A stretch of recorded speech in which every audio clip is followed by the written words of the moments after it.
Hello guys, welcome back. 2014లో నరేంద్ర మోడీ గారు ప్రధానమంత్రి అయ్యాక స్వచ్ఛ భారత్ మిషన్ అనేది స్టార్ట్ చేశారు మన ఇండియాని క్లీన్ అండ్ గ్రీన్గా ఉంచడానికి. అండ్ రీసెంట్గా 2024తో ఆ మిషన్ స్టార్ట్ చేసి 10 ఏళ్ళు పూర్తి చేసుకుని అండ్ దాని మీద చాలా డాక్యుమెంటరీస్ అనాలిసిస్ చేశారు.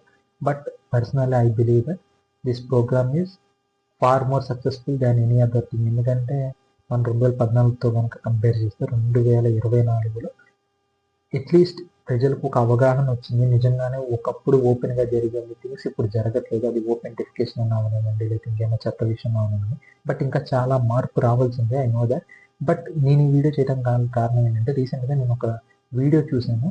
ఆ వీడియో ఏంటంటే, ఫారెన్ కంట్రీ పీపుల్ మన ఇండియాని ఒక గేమ్ ప్యాటర్న్లో చెత్త ఎక్కడ కనబడదు ఇండియాలో అని అన్న దాని గురించి మాట్లాడుకుంటున్నారు. మీరు కనుక ఇక్కడ కనుక గమనిస్తే వాళ్ళు ఏం చేయట్లేదు, జస్ట్ గూగుల్ మ్యాప్స్లోకి వెళ్ళి ఒక ఒక ర్యాండమ్ స్ట్రీట్ని ఐడెంటిఫై చేసి ఓకే ఇక్కడ చెత్త ఉందా, ఇక్కడ చెత్త లేదా, ఓకే ఇండియాలో ఎక్కడ పడితే అక్కడ చెత్త ఉంటుంది ఇట్లా అని చెప్పని మాట్లాడుకున్నారు. మేబీ వాళ్ళ మైండ్ సెట్లో అది ప్రాబ్లం, వాళ్ళు రేసిజంగా లేకపోతే సమ్ హై హెడెడ్నెస్, లేకపోతే బ్లాక్స్ అందరు ఇట్లా ఉంటారు, ఇండియన్స్ అంటే ఇలా థర్డ్ గ్రేడ్ కంట్రీస్ ఇట్లా అని వాళ్ళ ఒపీనియన్ ఉంటుంది.